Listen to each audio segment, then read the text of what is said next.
Why does fire burn? Simple question. Now, before you scroll past thinking you already know, ask yourself, do you really? You've seen it a million times. Birthday candles, gas stoves, bonfires on the beach. You flick a lighter. Flames appear. Something gets consumed. Heat, light, smoke, ashes. That's fire, right? That's all there is to it. No, wrong, dead wrong. When you actually stop and ask what fire is, when you force yourself to explain what's happening at the level of atoms, when you trace the energy backward through time, you stumble into something so profound, so interconnected, so perfectly elegant that it shatters your casual understanding of reality itself. Fire isn't just combustion. Fire is a window, a portal into how the universe actually works. Most people go their entire lives never asking. Fire just exists. It's a thing that happens when you add heat to stuff. It's dangerous. It's useful. It cooks your food and burns down forests. That's the extent of the curiosity. But that's like looking at the Mona Lisa and saying it's paint on canvas and walking away. You're missing everything. Because fire connects to everything. How atoms want to arrange themselves. How energy flows through systems. How the sun powers literally everything on Earth. Why there's oxygen in the air you're breathing right now. Why trees exist at all. Why you exist. It's all connected. And fire is the key that unlocks it all. Here's what I'm going to show you. I'm going to take you down into the atomic machinery that makes fire work. We're going to watch atoms collide millions of times per second, getting rejected, bouncing off, waiting, but we're going to see what happens when they finally get close enough. We're going to understand why wood can sit next to oxygen for 1,000 years doing absolutely nothing, and then suddenly explode into flames the instant you introduce a tiny spark. We're going to trace the carbon in that wood backward through time, through the tree, through the air, all the way back to the sun. And then we're going to watch it all collapse forward again in a cascade of light and heat. By the end of this, you won't look at fire the same way. You won't look at trees the same way. You won't look at the sun the same way. Because once you see how it all fits together, once you understand what's really happening, you can't unsee it. Reality becomes transparent. The ordinary becomes extraordinary. So let's begin. Let's answer the question nobody asks, but everyone should. Why does fire burn? Start simple. Take a piece of wood, dead trees sitting on your table, doing nothing, and take air, oxygen molecules floating around in the atmosphere, also doing nothing. The wood's been there for days, weeks, years. The oxygen's been there the whole time. They're in contact. Oxygen molecules are constantly bombarding the surface of the wood. Millions upon millions of collisions every single second. And yet nothing happens. No fire, no heat, no reaction, just wood sitting there, just oxygen floating around. Why? Why isn't everything on fire all the time? Here's what's actually going on at the atomic level. And this is where it gets beautiful. Inside that piece of wood, you've got carbon atoms. They're arranged in complex molecules, cellulose, lignin, all sorts of organic compounds. But fundamentally, it's carbon. And in the air, you've got oxygen molecules, 2 oxygen atoms bonded together, O2. Now, here's the thing that changes everything. Carbon and oxygen like each other. They want to be together. If you could ask a carbon atom what it wants to be bonded to, it would say oxygen. If you could ask oxygen what it wants to bond to, it would say carbon, among other things. They have an affinity, a preference, and that preference is not arbitrary. It's deeply physical. When carbon and oxygen come together and form carbon dioxide, CO2, they release energy. A lot of energy. That's the stable state, the low energy configuration. Carbon dioxide is more stable than separated carbon and oxygen. The universe prefers it. Systems want to move toward lower energy states. That's thermodynamics. That's entropy. That's the universe flowing downhill. But here's the problem: the fundamental tension that makes fire possible. Even though carbon and oxygen want to be together, even though being together is more stable, they can't just spontaneously snap together from a distance. There's a barrier, an activation energy barrier. Think of it like this. Imagine a ball sitting on a hillside. Halfway up the slope, there's a ball, a depression, a volcanic crater dropping deep into the mountain. The bottom of that crater is much lower than where the ball currently sits. The ball would be more stable down there at a lower gravitational potential. That's where it wants to be. But to get there, it first has to roll up and over the rim of the hill. It has to climb higher before it can fall lower. If the ball is just sitting there, not moving, it's never going to make it. It'll just stay where it is forever, even though there's a much more stable position nearby. It knows the crater is there in some abstract physical sense, but it can't access it. It's trapped in a local minimum. This is the situation with wood and oxygen. The carbon atoms in the wood and the oxygen molecules in the air are like that ball. They're sitting in a metastable state. They would prefer to be combined as carbon dioxide. That's the deep crater. But to get there, they have to get over a barrier first. They have to get close enough. And here's what close enough means at the atomic scale. When two atoms approach each other, they feel forces at a distance. If there's any interaction at all, it might be slightly attractive. But as they get closer, something else kicks in. The electron clouds surrounding each atom start to repel each other. Electrons don't like to be in the same space. They push back. So even though carbon and oxygen want to bond, their electron clouds repel each other as they approach. There's a barrier, a hill to climb. The atoms have to push through that electron cloud repulsion to get close enough for the attractive bonding forces to take over and snap them together. And that takes energy. It takes kinetic energy. The atoms have to be moving fast enough, jiggling with enough vigor to push through that repulsion. If they're moving too slowly, they just bounce off. They get close. They feel the repulsion. They separate again. Nothing happens. This is what's occurring right now with the wood on your table. Oxygen molecules are hitting the carbon atoms in the wood. Constant compre, billions of collisions per second. But they're not moving fast enough. They don't have enough kinetic energy. They approach. They feel the electron repulsion. They bounce away over and over and over. The wood just sits there. This can continue indefinitely. A piece of wood can sit in the presence of oxygen for years, decades, centuries, millennia. There are wooden structures thousands of years old still standing. The oxygen has been hitting those carbon atoms the entire time, trillions upon trillions of collisions, and almost none of them resulted in a reaction because the atoms weren't moving fast enough to get over the barrier. Now, here's where temperature comes in, and this is critical. Temperature is not some abstract property. Temperature is atomic motion.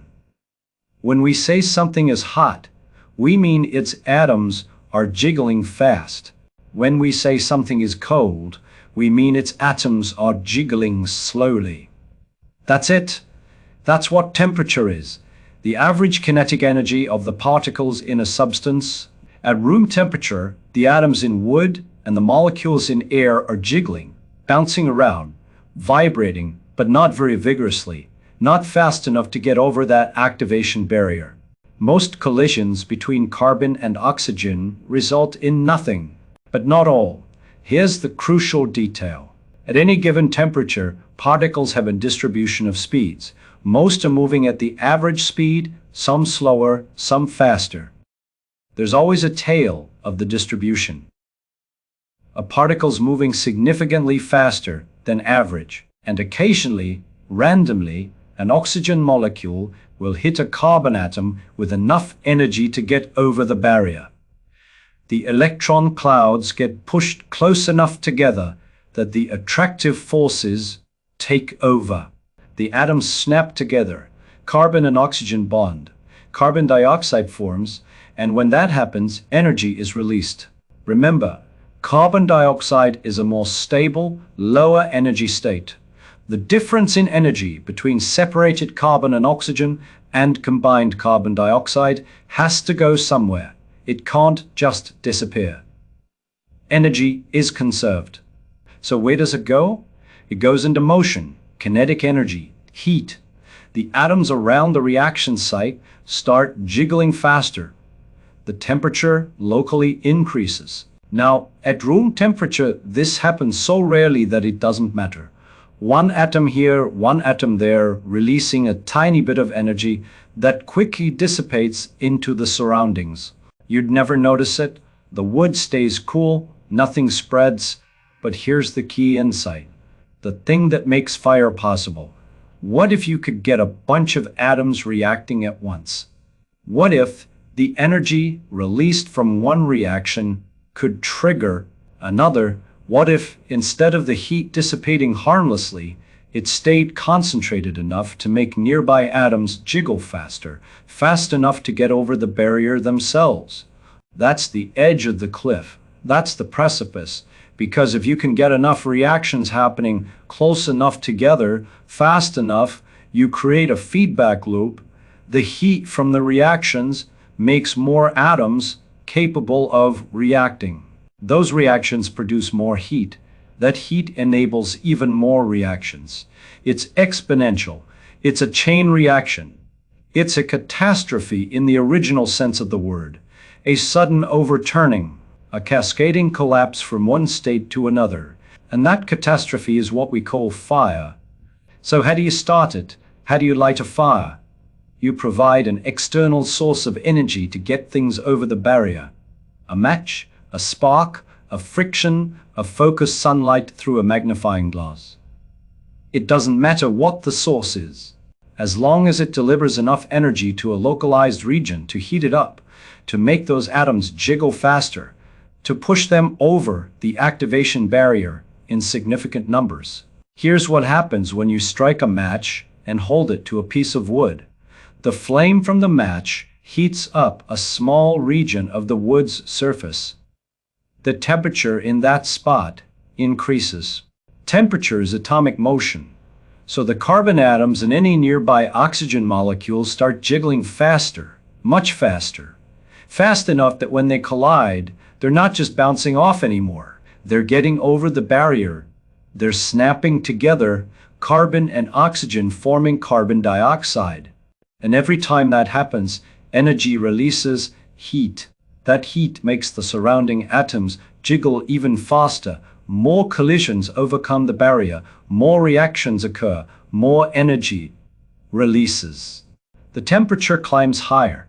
Even more atoms react. It's a runaway process, a positive feedback loop. One reaction enables two, two enable four, four enable eight.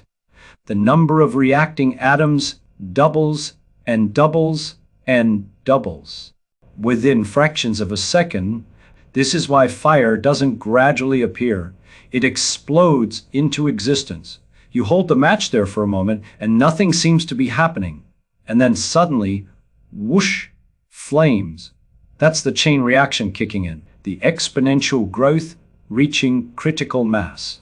Within moments, you have billions upon billions of atoms all snapping together simultaneously, all releasing energy, all producing heat and light. Think about what this means. Before you lit the match, the wood and oxygen were in equilibrium, or close to it. They were stable. The occasional random reaction happened, but didn't propagate. After you light it, you've pushed the system over a threshold, and now it's not in equilibrium anymore. It's in a runaway state, feeding on itself, accelerating, cascading. The reactions perpetuate themselves. The heat from the reactions provides the energy needed to make more reactions happen. It's self-sustaining. That's the defining characteristic of fire. It doesn't need continuous external input once it gets started. The match is just the trigger, the initial push. After that, the fire runs on its own. The heat generated by the burning wood is enough to keep making more wood hot enough to burn.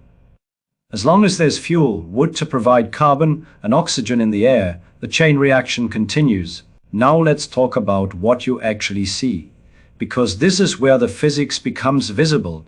That snapping together of carbon and oxygen that's happening at the molecular level invisibly. But the consequences are very visible. All that energy being released, where does it go? It goes into motion. The atoms are jiggling faster and faster. That's heat. That's what you feel when you hold your hand near a flame.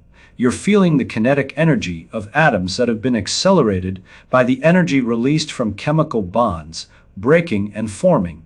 But there's more. Some of that energy doesn't just go into random jiggling. Some of it goes into exciting the electrons in atoms and molecules. When atoms collide with enough energy, electrons can get knocked into higher energy orbitals. They jump up to a higher state, but they don't stay there. Electrons in high energy states are unstable. They want to fall back down to their ground state. And when they do, they have to release that energy somehow. They release it as light, as photons. That's the flame. That's the glow of the fire. The yellow-orange light you see flickering is photons being emitted by electrons, falling back down to lower energy levels. Different atoms emit different wavelengths, different colors. The characteristic yellow glow of a wood fire comes mostly from black-body radiation and from excited sodium atoms. If you burn copper, you get green flames.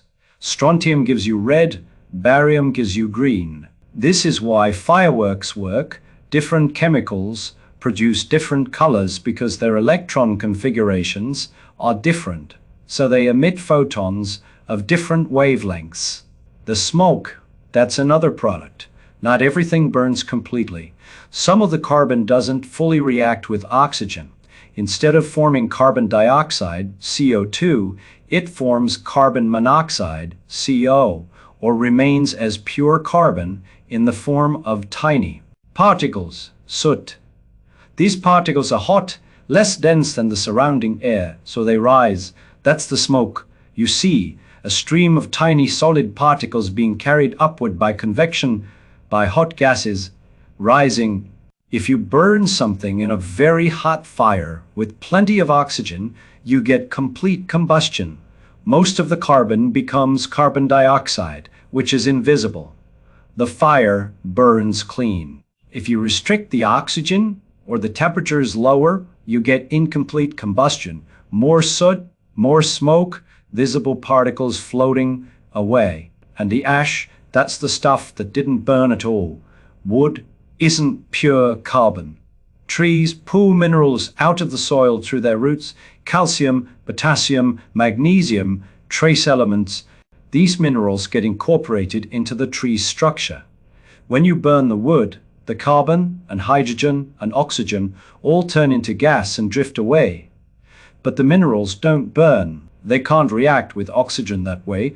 They're already oxidized, or they're chemically stable. So they're left behind as ash, a tiny residue, the only solid remnant of what was once a large piece of wood. Think about that. You start with a log weighing several pounds. You burn it. At the end, you have a handful of ash weighing a few ounces. Where did all that mass go? It didn't disappear. Mass is conserved. It turned into gas, carbon dioxide, water vapor, and other gaseous products, all invisible, all floating away into the atmosphere. The mass is still there. You just can't see it anymore. If you could capture all the gases produced by burning a log and weigh them along with the ash, the total mass would equal the original mass of the log plus the mass of the oxygen that reacted with it. Now, here's the critical question.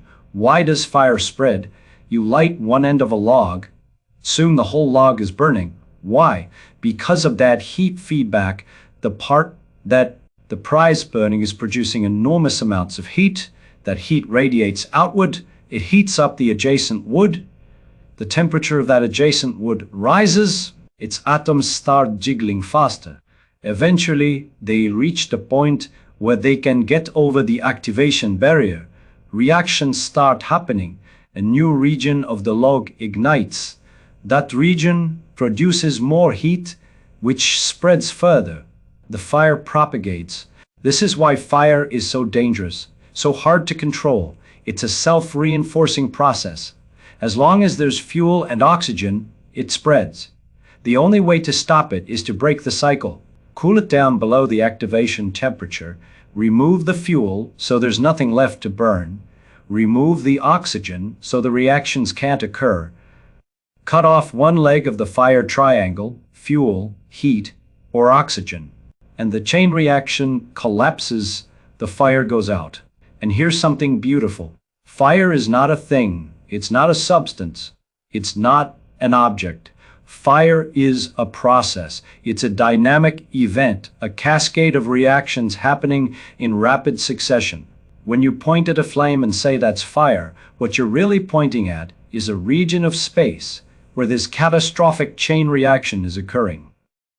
The flame itself is the visible manifestation of energy being released, of electrons being excited and falling back down, of hot gases rising and glowing. But there's no fire substance. It's an event, not an object, a happening, not a thing. This is profoundly different from how most people think about fire. We treat it like it's a thing that exists, that you can have or not have, but it's more accurate to think of it as a process that's occurring, a runaway chemical reaction that's propagating through matter, and that reframe changes everything. Now we go deeper. Now we ask the question that opens up the entire universe. Where did the wood come from? It came from a tree, obviously. But where did the tree come from? And don't say the ground.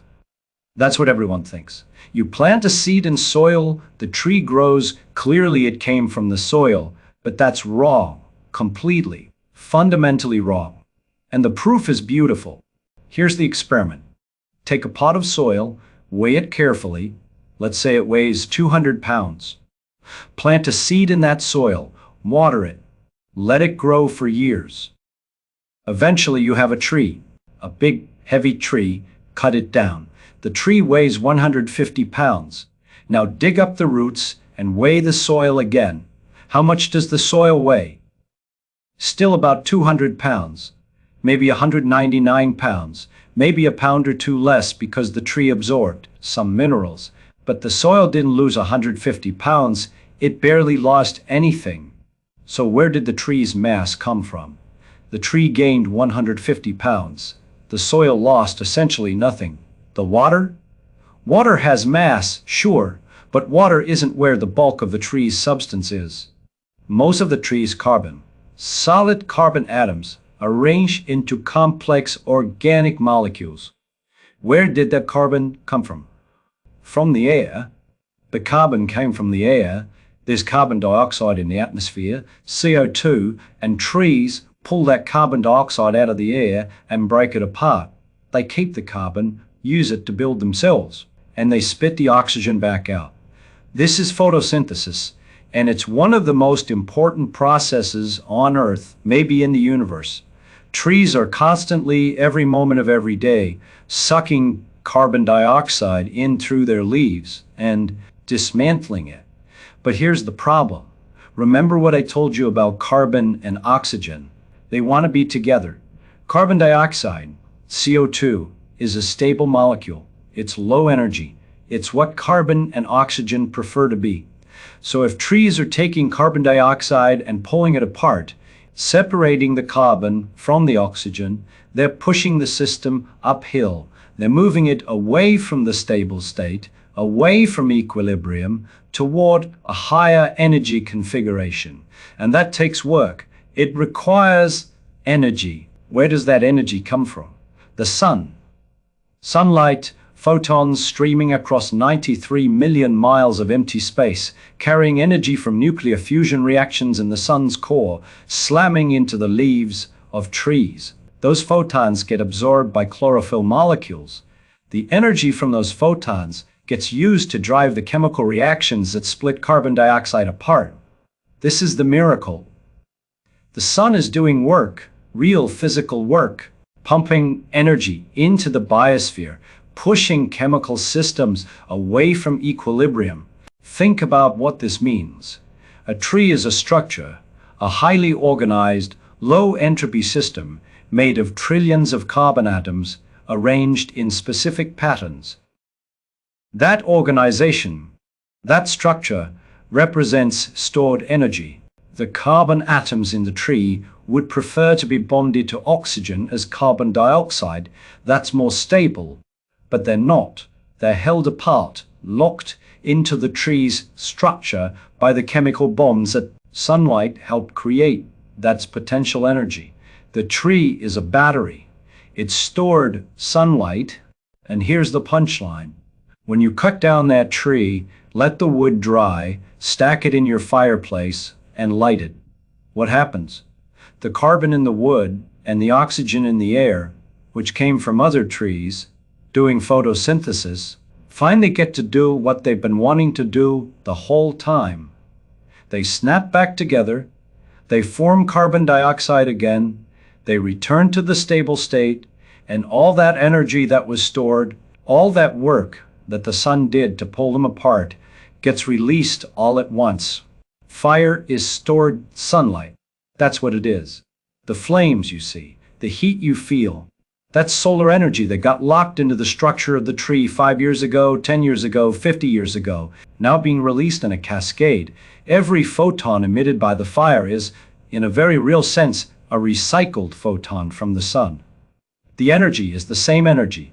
It entered the system as sunlight, got captured and stored by photosynthesis, and now it's escaping as firelight. You're watching the sun shine again. This is one of the most beautiful things in all of nature, and almost nobody thinks about it. When you sit by a campfire, you're not just burning wood, you're releasing years of accumulated sunlight. You're watching time collapse. The tree spent decades collecting solar energy photon by photon, building itself bit by bit, and in one evening you're reversing that entire process, watching all that stored energy pour back out into the universe. And the cycle continues. The carbon dioxide from the fire drifts up into the atmosphere. Other trees absorb it. They use sunlight to split it apart again. They build themselves out of that same carbon. Eventually, those trees might get cut down and burned, and the cycle repeats. Carbon circulating, oxygen circulating, energy flowing from the sun through the biosphere and back out as heat. This has been happening for hundreds of millions of years. The carbon atoms in the wood you're burning might have been in a tree a century ago, before that in the air, before that in another tree, before that in a dinosaur's body, before that in a fern. The same atoms cycling endlessly, powered by the sun. Now think about your own body. You eat food, plants, or animals that ate plants. Either way, you're consuming carbon that was pulled from the atmosphere by photosynthesis. That carbon has energy stored in its bonds, energy that came from the sun.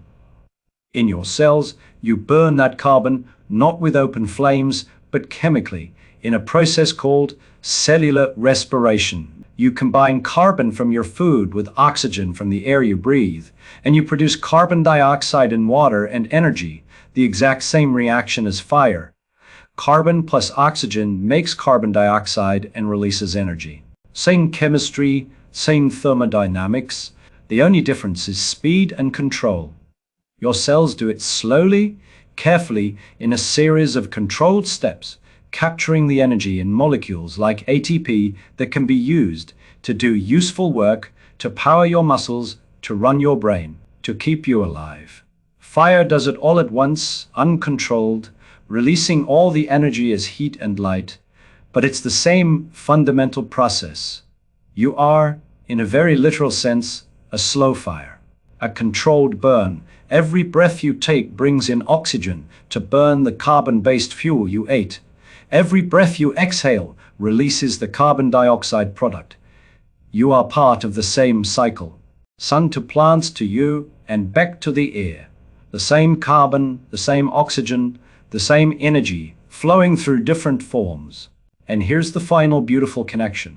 The oxygen in the air, where did that come from? From photosynthesis, from billions of years of plants splitting carbon dioxide and throwing away the oxygen as waste. The early Earth had almost no free oxygen. The atmosphere was carbon dioxide, nitrogen, methane, water vapor. Then photosynthetic organisms evolved, probably cyanobacteria, and they started dumping oxygen into the atmosphere. For them, oxygen was toxic waste. They didn't want it, they discarded it. For hundreds of millions of years, that oxygen got absorbed by rocks and oceans, oxidizing iron, reacting with other elements. But eventually, so much oxygen was being produced that it accumulated in the atmosphere. Oxygen levels rose, and this was catastrophic for many organisms. Oxygen is reactive, it's corrosive. Many early life forms couldn't handle it. They died out. It's called the Great Oxidation Event, and it was one of the largest extinction events in Earth's history, caused by pollution, by waste products from photosynthesis. But some organisms evolved to use that oxygen. They developed ways to burn food with it, to combine carbon and oxygen in controlled ways to extract energy. They turned a toxic waste product into a power source. Those organisms thrived. They evolved into everything that breathes oxygen today, including you. And that same oxygen makes fire possible. Without photosynthesis, without plants spending billions of years splitting carbon dioxide and releasing oxygen, there would be no fire. The wood wouldn't burn because there'd be no oxygen in the atmosphere to react with. So fire is the culmination of all of this. It's the visible manifestation of one of the deepest cycles in nature. Solar energy stored by photosynthesis, released by combustion. Carbon pulled from the air by plants, returned to the air by fire. Oxygen produced as waste by ancient organisms, now fueling the very reactions that power life. It's all connected. Fire is not separate from life, from the sun, from the atmosphere, from the history of the planet. It's woven into all of it, and that's the answer. That's why fire burns, because carbon and oxygen want to be together, because trees spend years using sunlight to pull them apart, because there's an activation barrier that keeps them separated until you provide enough energy to get over it, because once a few atoms react, they trigger a chain reaction, a cascading catastrophe that feeds on itself, because all that stored solar energy has to go somewhere when the bonds break and reform, because the universe flows downhill toward stability, toward equilibrium, and fire is that flow made visible. Fire is not magic, it's not mysterious, it's physics, it's chemistry, it's thermodynamics, it's the sun and trees and oxygen and time all collapsing together in a single moment of light and heat. And once you see it, once you understand what's actually happening, you can never look at fire the same way again.